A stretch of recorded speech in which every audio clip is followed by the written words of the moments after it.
BioBioChile.tv presenta Comentarios BioBio. Voces independientes de verdad. En Radio Bio Bio lo habíamos adelantado, pero con muchísima anticipación. De hecho, antes de que se presentaran las excepciones preliminares por parte de Chile en el juicio con Bolivia, lo habíamos dicho, ojalá que no se presenten. Nos pueden matar, nos pueden derrotar. Pero se presentaron. No es que nosotros tengamos una bola de cristal, que seamos demasiado inteligentes, no, nada de eso. Simplemente que sabíamos que los abogados contratados por Chile eran todos contrarios a presentar estas excepciones preliminares. Todos. También la Cancillería. El canciller Heraldo Muñoz no quería presentar estas excepciones preliminares porque el riesgo de perderlas era enorme. ¿Pero qué ocurrió? Los políticos, pues. Tomaron una decisión política, no una decisión jurídica. Fueron los políticos, fue la presidenta Michelle Bachelet con toda la oposición. Ustedes recordarán que antes de que se presentaran las excepciones, toda la oposición cacareaba pidiendo que se presentaran, que no era posible que utilizáramos el recurso, con Sebastián Piñera incluso a la cabeza. Bueno, la presidenta les hizo caso y todos los políticos presentaron esta excepción y los abogados tuvieron que hacerlo. Por eso, el que se discuta ahora que los abogados hay que cambiarlos, que no son buenos, es un error, porque ellos no querían presentar esta acción judicial.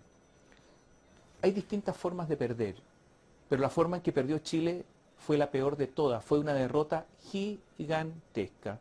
Más allá del maquillaje, más allá de los intentos de tapar el sol con el dedo, más allá del camuflaje que se está tratando de hacer, más allá de las palabras que indican o que aconsejan los asesores comunicacionales, hay que decirlos con todas sus letras porque no hay que engañar a nadie. Fue una derrota gigantesca. Hay distintas formas de perder. Por ejemplo, si los jueces hubiesen dicho, mire, dejamos esta decisión para el final, vamos al juicio de fondo y al final resolvemos todos, era una forma de perder. Hay una segunda forma de perder, que la Corte se hubiese declarado competente parcialmente a partir del año 48. Era otra forma de perder. O haber perdido por una votación muy dividida, digamos un 9-7, pero 14-2, si nos dieron en el suelo. Miren, esos dos votos que teóricamente fueron de Chile, no fueron de Chile. Fueron dos jueces que querían posponer la decisión sobre la incompetencia para el final, para el fallo final. Por lo tanto, fue en realidad 16-0. Eso fue. Fue una derrota enorme, vergonzosa. A ver, varias cosas que se pueden decir sobre esto. Lo primero es que la defensa chilena fue absolutamente dinamitada.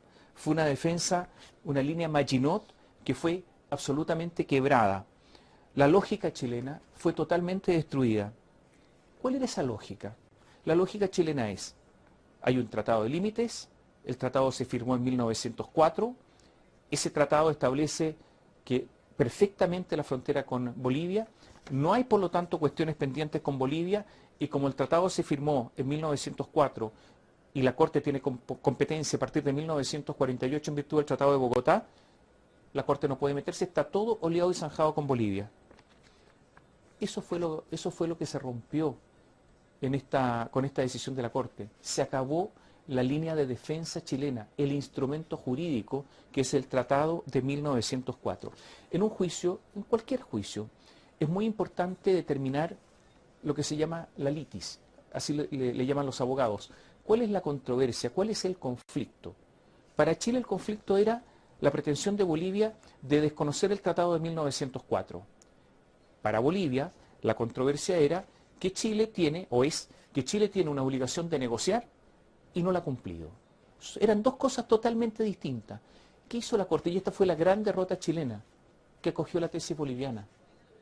Le dijo a Chile, no, lo del Tratado de 1904 no tiene nada que ver con esto, aquí está la tesis boliviana. ¿Existe o no por parte de Chile una obligación de negociar? Y por lo tanto entramos a jugar en toda la lógica boliviana, en el terreno boliviano. Por eso hay una gran derrota chilena, más allá de la contundencia de los votos. 14-2, o si usted lo prefiere, y yo diría, si uno es más honesto, 16-0. Chile entonces tendrá que cambiar de estrategia, totalmente. Entrar en la cabeza de los bolivianos para contrarrestar a los bolivianos. O sea, el juicio de ahora en adelante se desarrolla de acuerdo a la lógica boliviana. O sea, vamos a tener que convertirnos en historiadores. ver cada uno de los actos, revisar cuáles fueron todas las declaraciones, todo lo que quería Bolivia. Y tendremos que decir que ese acto, ese acuerdo diplomático o esa declaración de un representante no constituyen una práctica diplomática entre los dos países. Insisto, Chile tendrá que cambiar su cabeza. Posiblemente todos los borradores que ya se habían hecho para contestar la memoria boliviana, o sea, la demanda boliviana, haya que tirarlos a la basura. No sirven, dan lo mismo, porque el asunto ahora cambió. Fíjense que en 1895, en 1920, en 1923, en 1926, en 1950, en 1953, en 1975, en 1961, los 3 puntos bajo el gobierno, perdón, los 13 puntos, uno de ellos que es el sexto bajo el primer gobierno de Michelle Bachelet, hay una saga, estoy refiriéndome en términos gruesos, hay una saga de antecedentes que esgrime Bolivia para decir Chile permanentemente ofreció negociar, incluso hizo proposiciones, fue Chile el que habló de soberanía en el mar para Bolivia, etc. Todo esto habrá que decir sí, pero no tienen ningún valor jurídico. El asunto se pone cuesta arriba. Eso es lo que ocurre, muy cuesta arriba. Habrá que examinar toda la documentación que ha esgrimido Perú. Por ejemplo, en 1950, el canciller chileno Horacio Walker dijo, en un documento oficial, Chile está llano a entrar formalmente a una negociación directa destinada a buscar la fórmula que pueda hacer posible dar a Bolivia una salida propia y soberana al Océano Pacífico. 1950. Hay muchos de estos actos. Y Bolivia va a preguntarse, y le va a preguntar a la Corte, cuáles son las consecuencias jurídicas de los actos unilaterales de los Estados. Eso es lo que va a preguntarse. Y la discusión va a ser una discusión dura. Habrá que entrar entonces en esa lógica, ver cuándo se extingue, por ejemplo, un ofrecimiento. ¿Cuándo se extingue un ofrecimiento? ¿Cuáles son las formas de extinguir un ofrecimiento? ¿Hay algunos ofrecimientos que están todavía vigentes o se extinguieron? Se entra en esa lógica. Bolivia, además, hay jurisprudencia en que la Corte ha obligado a negociar. Hay un caso de Francia con Australia, Francia con Nueva Zelanda, España, Canadá. O sea, los bolivianos no están planteando una cosa loca que nunca se ha discutido en los tribunales. No, se ha discutido y en algunos casos la Corte ha dicho que sí, que hay obligación de negociar. ¿El juicio está perdido? No, el juicio no está perdido en absoluto. Pero habrá que ganar en este escenario. Ustedes habrán escuchado a muchos representantes del gobierno chileno, especialmente al agente Bulnes, decir que los puntos 33 y 36 benefician a Chile. Yo no soy partícipe de esa tesis. Yo creo que no benefician a Chile, tampoco a Bolivia, pero sacar algunas cuentas alegres de algunas partes del fallo a mí me parece que constituye un error. Lo que ha dicho la Corte primero, que no están resolviendo el fondo del tema, lo dice en el punto 36, así que no hay que alegrarse del asunto, simplemente en esta etapa no lo están resolviendo. Y en el punto 33 dice que no pueden, en el caso de que exista una obligación de negociar, predeterminar el resultado de esa negociación. Si bien eso es verdad, Bolivia lo que está pidiendo es una negociación para una salida soberana al mar, que se negocie de buena fe y de manera pronta y formal para obtener ese resultado. Imagínense que la Corte finalmente acoge la demanda boliviana en definitiva y Bolivia se va a sentar con los brazos cruzados a esperar la proposición chilena de una salida soberana al mar. Entonces, claro que nos puede colocar en un problema enorme. Habrá entonces que ver qué va a ocurrir con todo esto, principalmente porque esta es la segunda derrota ante la misma Corte, porque con Perú perdimos. Dos hechos provocaron gran escozor en Chile. La sentencia o este fallo comienza con una contextualización histórica y dice dos cosas que no gustaron nada. Uno, que Bolivia nació a la vía independiente en 1825 con una costa de centenares de kilómetros. La historiografía chilena dice que Bolivia nació sin mar. Dos, que Chile declaró la guerra a Bolivia. Y la verdad es que Bolivia declaró la guerra a Chile previa invasión de Chile al puerto de Antofagasta.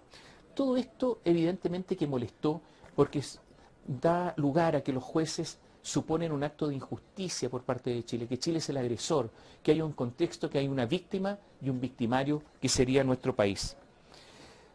Hay cosas que no ayudan, evidentemente. Hay declaraciones destempladas, evidentemente. Por ejemplo, el expresidente Ricardo Lagos empezó a agitar un mapa. Y en este mapa estaba Bolivia, pero una Bolivia donde se establecía, estaba marcado todos los territorios que ha perdido con Brasil, con Argentina, etcétera. Y dice, bueno, pues si han perdido con tantos países, resulta que ¿por qué vienen a reclamarle a Chile? Bueno, justamente esos son los errores que estamos cometiendo. Ricardo Lagos cometió una torpeza, obviamente, porque justamente lo que pretende Bolivia es ser una víctima. Y Ricardo Lagos, mostrando el mapa, agitándolo, comprueba la tesis boliviana, que ha sido una víctima. Y entonces dice, ¿por qué pretende recuperar territorios con nosotros? ¿Por qué no lo hace con los argentinos? Bueno, con los argentinos no tenía mar y con Chile sí tenía mar. Y eso es lo que les importa. Entonces, todo ese tipo de cosas, esos argumentos que finalmente se transforman en un boomerang, que finalmente agreden a la posición chilena pretendiendo que la beneficien, son errores que hemos cometido permanentemente. Me gustaría decir, insistir, que el juicio no está perdido, pero se ha transformado en algo difícil. Mucho más difícil que si no hubiésemos presentado la excepción preliminar, porque con la excepción preliminar llegamos con el ala herida al fondo de este juicio que va a durar posiblemente 3 años. Eso es lo que ha ocurrido en una etapa procesal desgraciada, porque aquí la política primó sobre el derecho. Los políticos primaron sobre los abogados externos ante un tribunal que nos mira. A ver, ¿cómo nos mira ese tribunal? Nos mira con cierta simpatía de países pequeños, pero con el desdén también que se da a los países pequeños. Fíjense que aquí ni Bolivia ni Chile tienen ningún abogado de su nacionalidad alegando en su representación. Todos contrataron, Bolivia y Chile, abogados extranjeros. Todos. O sea, no hay ningún abogado boliviano ni ningún abogado chileno capaz de pararse ante esa corte a defender la tesis, salvo los agentes, pero ellos no son los abogados. Y eso demuestra algo. Porque si va a un juicio a Alemania, va a Francia, va a Inglaterra, va a Estados Unidos, van a tener juicios abogados nacionales, más de uno por lo menos. Aquí no sucede, somos países pequeños. Y eso también conspira contra Chile, porque resulta que lo que se resuelva aquí no va a influir en los países más grandes.